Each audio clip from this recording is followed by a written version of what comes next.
উয়ুনুল হিকায়াতের কিতাবের মধ্যে একটা ঘটনা আসছে।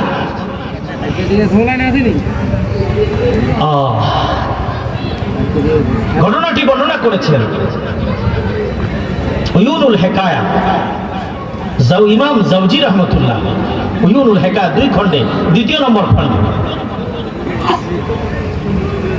আব্দুল্লাহ আজহার বলখি রহমতুল্লাহ একটা চমৎকার ঘটনা লিখেছেন।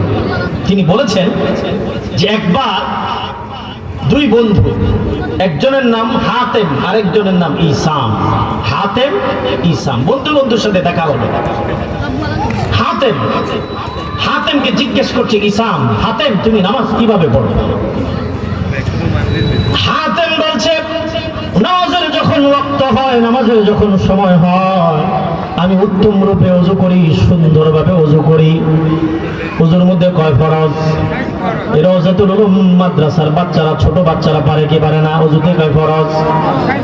ওযুতে 4 ফরজ।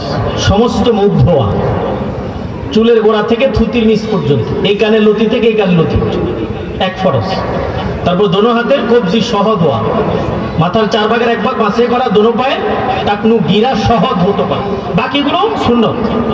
কিন্তু এই 4টা ফরজের যদি কোনো জায়গায় নখ পরিমাণও যদি শুকনা থেকে, যে শীতের দিন আসতেছে তাড়াহুড়া করে ওযু করে, যদি নখ পরিমাণও শুকনা থেকে ওযু হবে না, তো ওযু না হলে নামাজ হবে?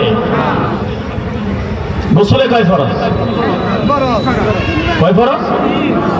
3 ফরজ। আমার দেশের মানুষ 1 ফরজ আদায় করে।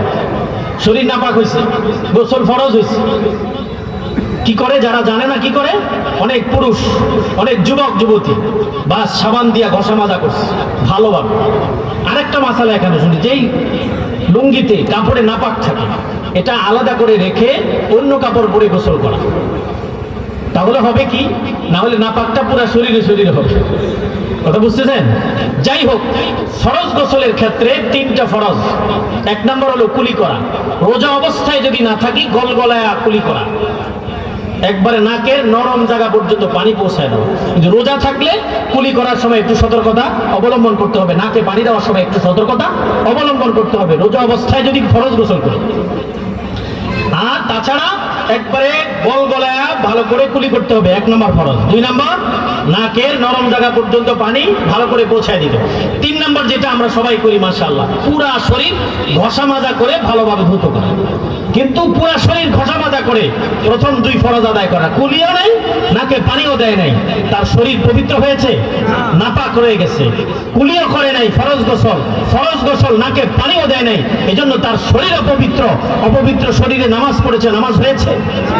যুবক ভাইরা, যুবতী বোনেরা, ফরজ গোসল যদি হয় কুলিও করতে হবে, নাকে পানিও দিতে হবে, তারপরে ভালোভাবে ঘষা মাজা করে গোসল করতে হবে, না হলে শরীর পাক হবে না।